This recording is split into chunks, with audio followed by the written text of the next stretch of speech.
Hello दोस्तों, welcome to PR learning station. मैं प्रकाश राठौड़ आपके लिए लेके आया हूँ one shot revision series on social science class 10 CBSE, जो कि आपके सोशल साइंस में हिस्ट्री आता है, ज्योग्राफी आता है, पॉलिटिकल साइंस, इकोनॉमिक आता है। चारों बड़ी इंपॉर्टेंट सब्जेक्ट्स हैं और चारों समटाइम्स लिखने में दिक्कत होती है।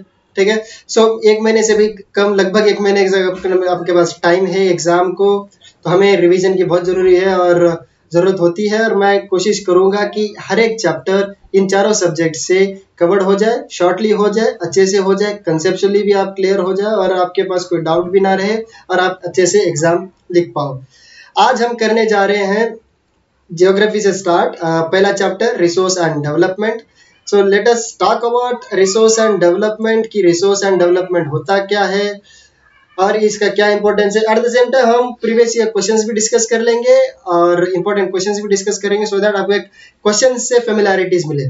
क्योंकि क्या होता है कि आप जानते तो हो, लेकिन क्वेश्चन से फेमिलैरिटी ना होने की वजह से आप ठीक से लिख नहीं पाते हैं। सो let us start with the resource and development, जो कि ज्योग्राफी का चैप्टर है। ठीक है, सो आज मैं कहूँ जैसे कि मैंने टेबल ऑफ कंटेंट बनाई है, उसमें हम डेफिनेशन ऑफ रिसोर्स देखेंगे, हम देखेंगे क्लासिफिकेशन ऑफ रिसोर्स देखेंगे, टाइप्स ऑफ रिसोर्स देखेंगे, उसके बाद हम देखेंगे उसका क्या चैलेंजेस क्या है रिसोर्स को लेके, क्या एक्सप्लॉयटेशन हो रहा है कि नहीं हो रहा है। Will talk about the sustainable development, will talk about resource planning and land use, land resources pattern, degradation, soil and etcetera etcetera. There are lot to talk about in a very short time. Let us begin with the definition of resource. चलो हम resource की definition की बात कर लेते हैं। जैसे कि रिसोर्स और डेवलपमेंट दो चीजें हैं, एक रिसोर्स है, एक डेवलपमेंट है। दोनों पैरेलल रन करते हैं, दोनों साइमल्टेनियसली रन करते हैं। Without resource there can't be a development. You can't imagine a development without a resource. Either that is an economic development की बात करें या हम social development की बात करें, उसके लिए आपको लगेगा रिसोर्स, लगेगा, बिल्कुल लगेगा। बिना बिना रिसोर्स के आप कुछ नहीं कर सकते। आप स्कूल जाना है, क्या करोगे? उसके लिए इंफ्रास्ट्रक्चर चाहिए, वो कहाँ से आएगा? रिसोर्स है। आप उसकी इलेक्ट्रिसिटी चाहिए, कहाँ से आएगा? Resources, natural resources. सो आप इधर दैट इज इकोनॉमिक रिसोर्स की, हम इकोनॉमिक डेवलपमेंट की बात करें या सोशल डेवलपमेंट की बात करें, सो हमें रिसोर्स जरूरी है। तो अब देखते हैं कि रिसोर्स है क्या। रिसोर्स जो भी चीज अवेलेबल है भाई नेचर में सब कुछ अवेलेबल, फॉरेस्ट है, वाटर है, बहुत सारी चीजें, मिनरल्स है, सब कुछ अवेलेबल है। क्या वो सारे को हम रिसोर्स कहेंगे? है, बिल्कुल है, लेकिन हम कह नहीं सकते क्योंकि it is not until and unless it is not usable for human, उसको हम रिसोर्स कहना थोड़ा मुश्किल है, because it's human driven society, need to understand this. So क्या करना चाहिए, तो क्या होना चाहिए एक्चुअल डेफिनेशन? सो हम कहते हैं रिसोर्स ऐसी चीज जो अवेलेबल है नेचर में, that has to be economical feasible, economically feasible होना चाहिए, कल्चरली एक्सेप्टेबल होना चाहिए, टेक्नोलॉजिकली एक्सेसिबल होना चाहिए, तब जाके उसको हम रिसोर्स बोलेंगे। आपके पास इकोनॉमिकली भी है, टेक्नोलॉजिकली भी एक्सेस कर सकते हो, लेकिन कल्चरली एक्सेप्टेबल नहीं है। बहुत सारी चीजें होती है कि कल्चर डजंट अलाउ अस। बहुत सारी ऐसी चीजें होती है। Even the for example tribal cultures की हम बात कर ले, वहां पे forest are consider as very sacred. Technology है, you can extract lot of resources out there. ठीक है, इकोनॉमी है, you can do that, but culturally it is not acceptable. तो आपको ये ध्यान में रखना पड़ेगा, कल्चरली एक्सेप्टेबल है या नहीं। ठीक है, so there is this resource actually forms a very interesting relation between nature, technology and institute, and in the center there is a human being, or in the center there is an economic development as such. You need to understand this. So this resource forms a relation between nature, technology and institution, aiding to the economic development. Means resource, it is there in the nature, it is extracted from the nature, you need to have a technology to extract that, to use that. At the same time, a capable institute, a willing institute to for the extraction or for the use of those resources. Institutes का माने यहाँ पे government भी हो सकती है, यानी organisation भी हो सकती है, प्राइवेट बॉडी भी हो सकती है। It is not specifically institute, मतलब कोई मतलब बिल्डिंग नहीं। You need to understand any organization which helps or aids in extraction or the use of resource, हम उसको institutions कहते हैं। So basically there is a symbiotic relationship it enjoys between nature, technology and institute, and this when these three together, when the three come together, it leads to the economic development. I hope you are getting Okay, let us classify the resources. We are going little fast, we need to go little fast because it is a revision series. So let's talk about the classification of resources. कौन से classification है, कौन से क्या क्या basis है classification के. ऐसा नहीं कि मतलब just generally you can classify, there has to be basis on upon the resources should be classified. First on the basis of origin पे क्या है भाई, on the basis of exhaustibility, उसके बाद ओनरशिप कौन करता है, क्या स्टेटस है उनका डेवलपमेंट का, इन सारे बेसिस के ऊपर we basically classify the resources. So let us see one by one. Okay, first types of resource based on origin. पहला है बायोटिक, right? Second है abiotic. So biotic which is obtained from the biosphere, you know the biosphere which is living sphere, right, where life exists, which includes flora, fauna, fisheries and etc. Okay, lot many other things as well. When we talk about abiotic, which are actually obtained from the non-living resources, ये क्या है, non living है, like rocks, metals and other, right. So based on origin biotic और abiotic. जब हम types of resource बोलते हैं exhaustive on the basis of exhaustibility, खत्म, एग्जॉस्ट, राइट, खत्म होने के ऊपर, तो क्या होगा, एक रिन्यूएबल होगा, एक नॉन रिन्यूएबल होगा. रिन्यूएबल क्योंकि उसको रिन्यू कर सकते हैं, रिप्लेनिश कर सकते हैं, वापस लाया जा सकता है, बार बार यूज किया जा सकता है, ठीक है. ऐसे resource which can be replenished, which can obtain again is called as renewable. Example solar energy, wind energy, उनको हम लोग बोलते हैं, even the tidal energy, ये सारे जो है renewable resource होते हैं on the basis of exhaustibility. When we talk about non renewable funds, non renewable की एक बार यूज किया, खत्म, खत्म, एक्सपायरी, अब कोई आने का कोई चांस नहीं, एक बार खत्म, जैसे आप और हम एक बार चले गए तो चले गए, वापस नहीं आ सकते, राइट. तो उसी तरह non renewable is resource that cannot replenish once exhausted are called as non renewable fossil fuels. ऐसे होती है, एक बार खत्म दोस्ती तो फिर आप समझ सकते हो, दोस्ती खत्म फिर दोस्ती दोबारा नहीं आती है, राइट, नहीं होती, तो खत्म मतलब खत्म, ठीक है, उसको हम बोलते हैं non renewable resource. Is it clear? I hope it is clear. जब हम on the basis of ownership की हम बात करते हैं, कौन ओन करता है, इसका ओनर कौन है, मालिक कौन है भैया, ठीक है, मालिक भी तो इंपॉर्टेंट है, ठीक है. मालिक, मालिक के हिसाब से हम बात करते हैं. इंडिविजुअल हम बोलते हैं कि कम्युनिटी का है, कि नेशनल लेवल का है, कि इंटरनेशनल रिसोर्सेस है, ठीक है. जब हम कम्युनिटी की बात, सब इंडिविजुअल की बात करते हैं, तो basically individual owns privately owned resources like plantation हो सकता है, ठीक है. even the millennials comes under those. I mean there are lots of resources owned by the millionaires and billionaires, ठीक है, वो सारे जो है इंडिविजुअली ओन्ड होते हैं, तो इसको हम प्राइवेटली ओन्ड बोलते हैं और इंडिविजुअल ओन्ड रिसोर्सेज बोलते हैं, ठीक है. When we talk about the community, जब हम कम्युनिटी की बात करते हैं, ठीक है, कम्युनिटी बेसिकली कम्युनिटी ओन करती है भाई, ठीक है. फॉर एग्जाम्पल शमशान घाट आप मान के चलो, कम्युनिटी का होता है, आज जरूरी नहीं है कि कम्युनिटी का ही हो, लेकिन मोस्टली कम्युनिटी का ही होता है, ठीक है. सो कम्युनिटी रिसोर्स है, हो सकता है कि कोई कोऑपरेटिव्स वहाँ पे हो गांव में, ठीक है, उन्होंने कोई रिसोर्स ओन करे और दे together come and work for the betterment of the village, तो वो एक कम्युनिटी रिसोर्स हो जाता है, ठीक है. सो कम्युनिटी वेयर द चार लोग आ रहे हैं, गांव हो या सुबह हो, जो भी हो, ठीक है, वो उसको अगर वो ओन करते हैं कुछ चीज़ों को, तो उसको हम कम्युनिटी रिसोर्स बोलते हैं, ठीक है. जब हम नेशनल लेवल की बात करें भैया, तो नेशनल लेवल आपका भी, मेरा भी, सबका है, क्या है हमारे, जो कि लीगली, जो कि नेशन जो है लीगली ऑटोनॉमी रखता है, उसके ऊपर ओन करता है. सारे आपके फॉरेस्ट देख लो, नेशनल लेवल के होते हैं, वाटर्स, रिवर्स और नेशनल रिवर्स, राइट, ये सारे नेशनल रिसोर्सेस होते हैं, ठीक है. इंटरनेशनल ना तेरा है ना मेरा है, ठीक है, इंटरनेशनली है. It is basically, it is beyond national jurisdiction अगर हो, कि हमारे जुरिडिक्शन में नहीं आते, किसी कंट्री के जुरिडिक्शन में जब नहीं आते, उसको हम इंटरनेशनल रिसोर्स बोलते हैं. अब देखो, जब सी का जो होता है, there is a classification, there is a boundary, कैसे होता है, पहला 12 नॉटिकल माइल्स जो होता है एक कंट्री का एक्सेसिव राइट होता है, इट इज टेरिटोरियल राइट. उसके बाद 200 नॉटिकल माइल्स तक जो है you can use special economic zones उसको हम बोलते हैं.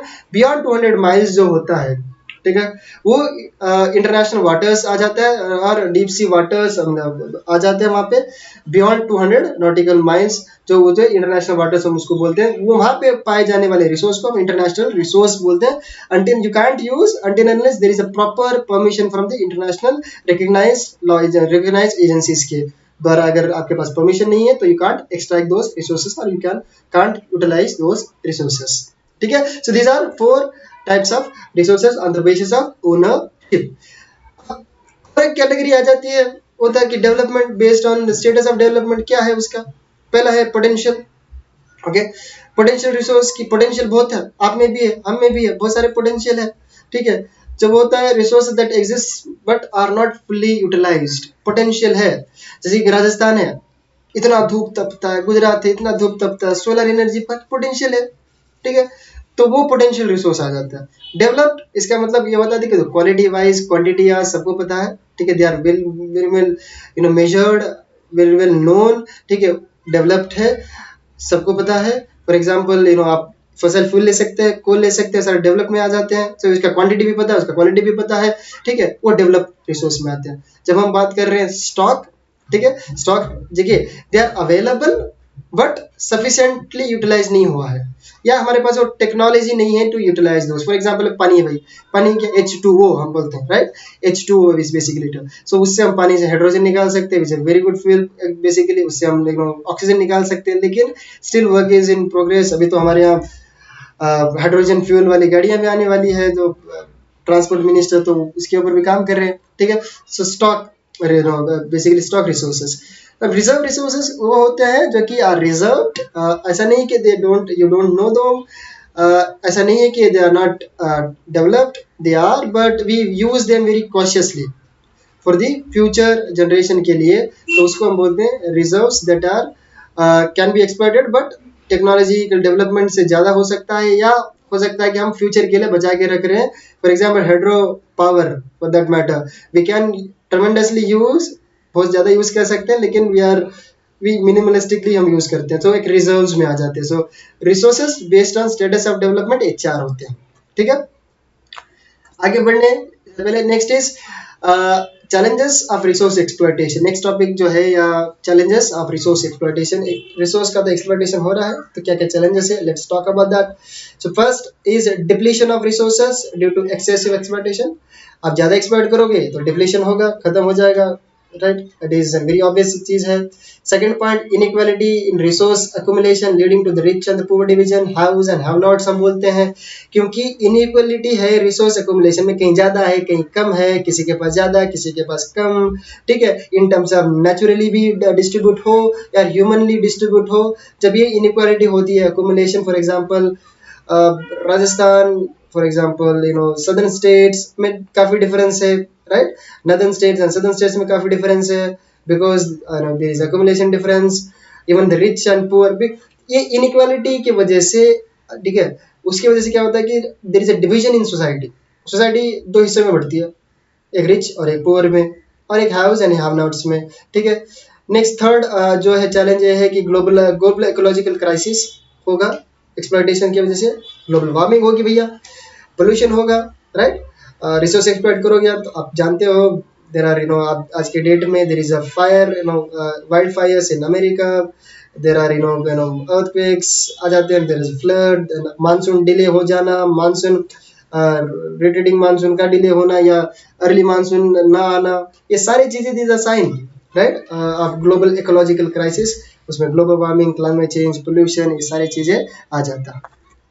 ठीक है, next one thing you need to talk about sustainable development. Let's talk about sustainable development क्या होता है, बहुत ही जरूरी है इस चैप्टर के पॉइंट ऑफ व्यू से। See there are couple of things. एक ब्रुटलैंड कमीशन हुआ करती 1987 में, ब्रुटलैंड कमीशन आई, उन्होंने पहली बार सस्टेनेबल डेवलपमेंट की बात की। उन्होंने कहा कि भैया देखो, ऐसी आप डेवलप करो जहाँ आपके फ्यूचर जनरेशन को ध्यान में रखते हुए, ठीक है, आपकी फ्यूचर जनरेशन के साथ कॉम्प्रोमाइज ना करो, आप खुद के साथ भी ना करो, लेकिन फ्यूचर जनरेशन के साथ कॉम्प्रोमाइज ना करते हुए डेवलपमेंट करना, उसको सस्टेनेबल डेवलपमेंट बोला गया। पहली बार 1987 में आया, लेकिन रियो डी जेनेरो का जो अर्थ समिट था 1992, उसको हम अर्थ समिट भी बोलते हैं, उस दौरान सस्टेनेबल डेवलपमेंट के ऊपर एक्सेसिवली बात की गई। सो क्या होता है sustainable development? So development that does not compromise the need of the future generation। मैं पहले भी कह रहा हूँ आपको, because the capability की बात करें, future generations capabilities will always going to be more than us। हमारे से ज्यादा उनकी कैपेबिलिटीज होगी, their consumption will be more than us। जैसे कि अपने पिताजी, अपने दादाजी से ज्यादा हमारी कैपेबिलिटीज है, कंजम्पशन हमारा ज्यादा है, because with time the consumption increases, with time the capability increases, right? So उनकी कैपेबिलिटीज ज्यादा होगी, so we need to take care of the future generation as well। okay, without compromising the need of the future generation. So next is focus on balancing present development with the future needs, right? We need to focus on the present development with future needs as well.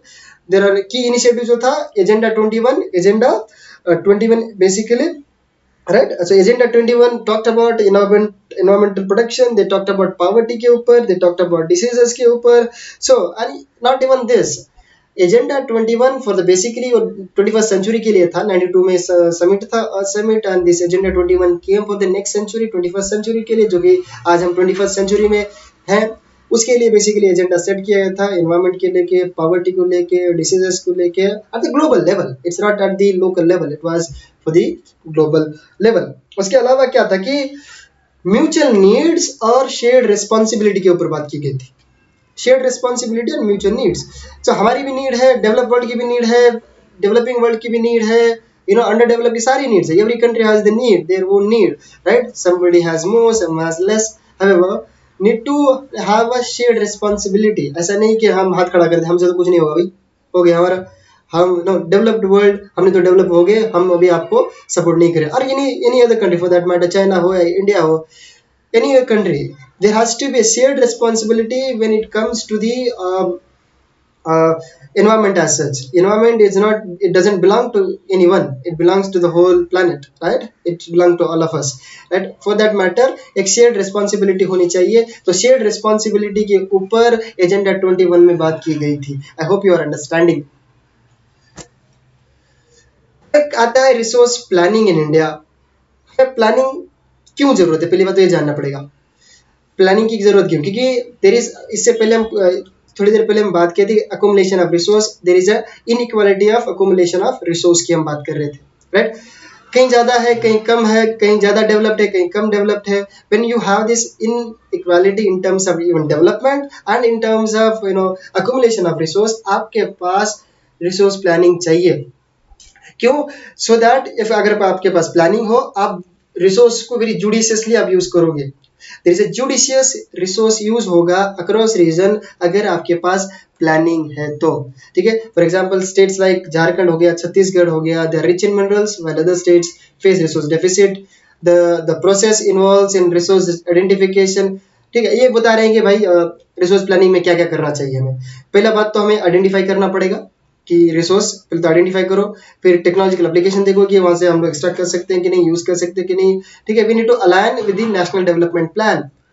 It's not only your, see, national development plan can't differ from the resource planning.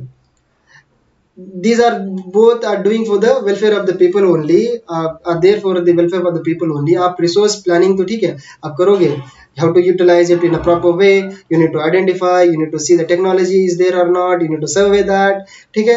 लेकिन at the same time you need to see where the national development plans are. We need to sync with the national development plans. can't go national development plan Modi ji कुछ और कर रहे हैं, planners कुछ और कर रहे हैं. It's not going to work. It's not going to work for anything. Not for the environment as such, not for the resource as such, not for the people. ठीक है? किसी के लिए काम नहीं होगा, ठीक है? So resource planning जो है, हमें रिसोर्स प्लानिंग में पहले तो आइडेंटिफाई करो, सर्वे करो, टेक्नोलॉजी देखो, राइट? उसके एप्लीकेशंस देखो, और जो भी हम प्लानिंग करें that has to be aligned with the national development plans. I hope it is clear, ठीक है?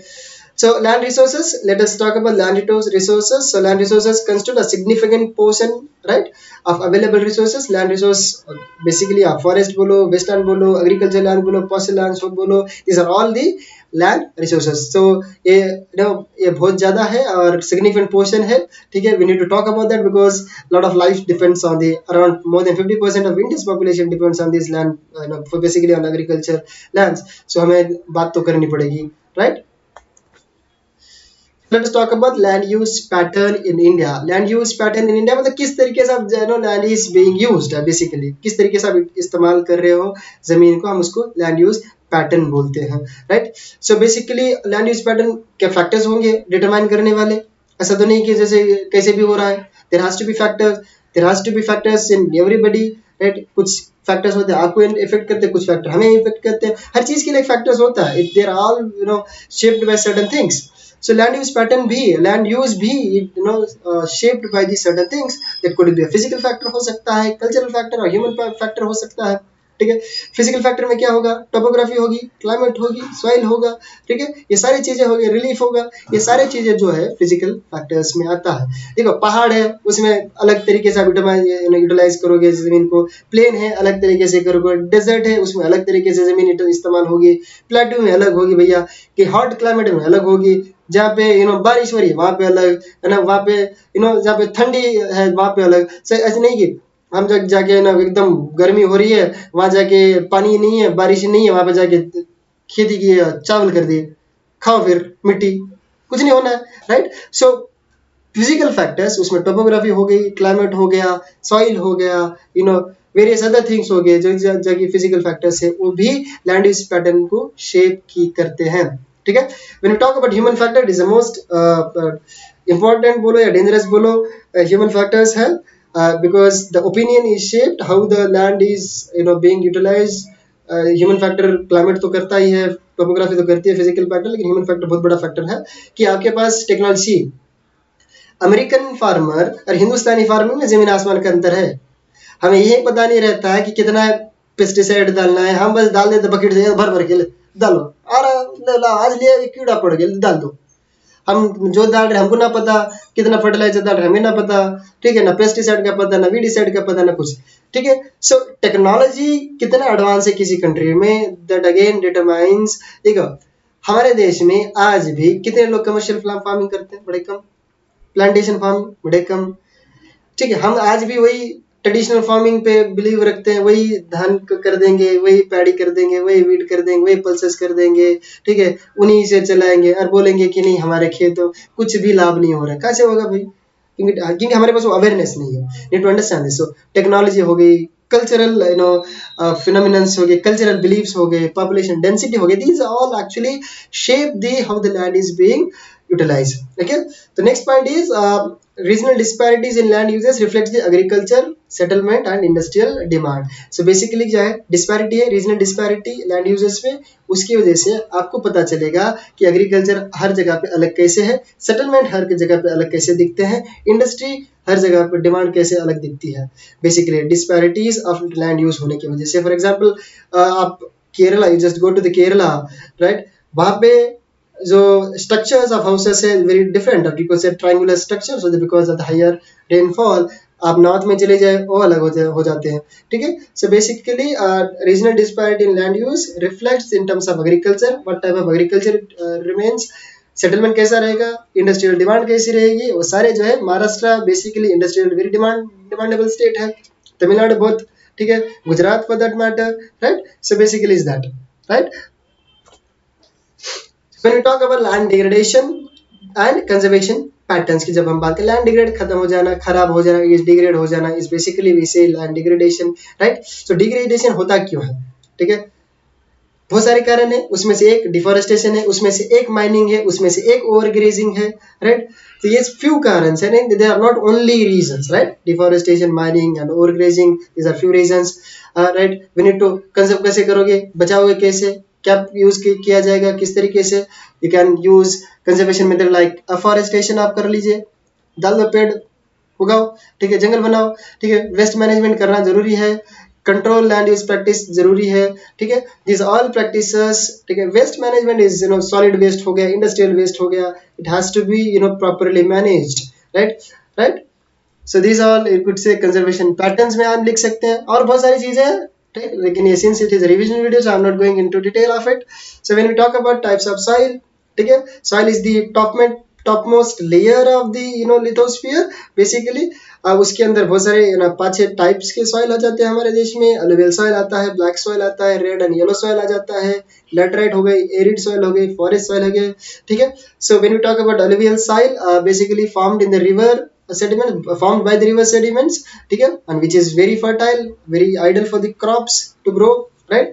जब हम बेसिकली नदर्न इंडिया में आपको पाई जाएगी, जब ब्लैक सॉइल की हम बात करते हैं, वेरी रिच इन न्यूट्रिएंट्स, ठीक है, इसके अंदर पोर्स होते हैं, जल्दी सूख जाती है, कॉटन के लिए बहुत अच्छा होता है, इसलिए उसको रेगुलर सॉइल और कॉटन सॉइल भी बोलते हैं। When you talk about basically Deccan plateau में आपको मिल जाएगा। When you talk about red and yellow soil, जहाँ पे भी लो रेनफॉल एरियाज है वहाँ पे basically you find the red and yellow soil some part of Rajasthan, some part of rain shadow regions of Deccan, the Western Ghats, even the Odishan regions, वहाँ पे भी आपको ये soil मिल जाएंगे. When we talk about laterite soil, बड़ा acidic होता है भाई, बड़ा एसिडिक होता है, न्यूट्रिएंट में कुछ भी नहीं रहता है बेसिकली. इवन इन हिली रीजन्स में generally you find this laterite soil, right. When you talk about arid soil, very Sandy and saline, doesn't hold anything, right.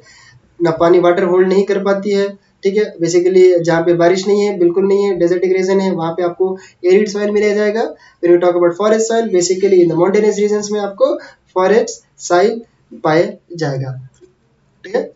There is a soil erosion. Soil after see you can see हमारे यहाँ water pollution है, हमारे यहाँ air pollution है, सारे तरीके के pollution है, लेकिन we need to take care of the soil as well. Soil pollution और सॉइल इरोजन जो चीजें हैं, we need to see. Soil erosion, eroding the top layer of the soil, basically हम उसके अंदर आपके बहुत प्रकार के आते हैं. शीट इरोजन भी एक प्रकार का होता है, बेसिकली सॉइल इरोजन में आता है. So soil erosion and conservation किस तरीके से कर सकते हैं, let us talk about this. When we say soil erosion, it caused by deforestation and the wind leading to the loss of soil cover. basically ऊपर का जो सतह होता है, अगर वो खराब हो जाता है, वो चला जाता है, लॉस हो जाता है, वास्ट आउट हो जाता है बिकॉज ऑफ एक्सेस रेन और द विंड, ठीक है, उसको हम सॉइल इरोजन कहते हैं. So when what are the preventive measures, it could include contour ploughing, terrace farming, planting shelter belts. ये सारे तरीके हैं जिससे हम कंजर्व कर सकते हैं. Contour ploughing is very effective though. Terrace farming again it is very effective. When we talk about planting shelter belts, see there is when we do agriculture, जब एग्रीकल्चर की हम बात करते हैं, सी रो प्लांटिंग हो सकता है, इवन दी vertical farming हो सकता है. So there are various ways you can preserve the conserve the soil, right, with the sustainable agriculture, right, right. So in a way we have actually discussed this particular chapter in a brief, but I believe very effective way, so that आपके ना जल्दी जल्दी से आपको revision हो जाए, concept जो है याद आ जाए, ठीक है. सो ठीक है. So we talked about resource management भी हमने, सस्टेनेबल प्रैक्टिस क्या होना चाहिए, फ्यूचर जनरेशन के क्या ध्यान रखना चाहिए. So basically we talked about the conservation utilisation के बिटवीन बैलेंस कैसे चाहिए, ठीक है. So I hope this you got this and you have understood the revision chapter, revision of this chapter, ठीक है. though it was brief but effective I guess, ठीक है. so let us talk about the frequently asked questions. क्या क्या questions है. so पहला question ये बनता है कि define resource. ये क्वेश्चन पूछा जाता है, मैंने 8-10 आपके लिए लेके आया हूँ. एक होता है define resources, give examples of any two renewable resource, ये हो सकता है, आ सकता है. ये हॉट टॉपिक्स है और हॉट क्वेश्चन है. Give a classification of resource, आप सारे क्लासिफिकेशन बोलिए. Explain the classification of resource based on ownership हो गया, ठीक है. So what is meant by the term sustainable economic development. Economic develop sustainable की बात करें, सस्टेनेबिलिटी की बात किया जा रहा है. Next question is about explain briefly about agenda 21, agenda 21 which is very important, right. Sixth question is about write a note on black soil. अब black soil को explain करना पड़ेगा, अच्छे से explain करना पड़ेगा, ठीक है. how it forms, आपको basalt के बारे में आपको थोड़ा बताना पड़ेगा, the geographical location आपको बताना पड़ेगा, ठीक है, ठीक है. And give example 3 states that have black soil, आप बताइएगा, ठीक है. डेक्कन प्लेटू में आप बताइएगा. So what are the different types of soil erosion. Soil erosion में क्या, गली इरोजन, शीट इरोजन, ये सारे जो है आपको बताना पड़ेगा. So mention the factors that determines land use in India. What are the factors, physical हो, ह्यूमन हो, कल्चरल हो, you need to mention all those things. So resource planning की जब हम बात करते हैं तो is essential for sustainable development. ये आप how resource planning is essential for sustainable development, उसको इलाबोरेट करिए. ये बड़ा अच्छा क्वेश्चन है. रिसोर्स प्लानिंग और सस्टेनेबल डेवलपमेंट दोनों साथ की चीजें हैं. आप सस्टेनेबल डेवलपमेंट की बात ऐसे नहीं कर सकते बिना प्लानिंग के. So need to have a resource planning, proper resource planning, and the sustainable development will follow. The last question is about what are the different types of soil found in India. So these are the few important questions which you should know from this particular chapter. Okay, thank you. I hope you liked it. If you liked it, please like, subscribe, and do share the channel. Thank you.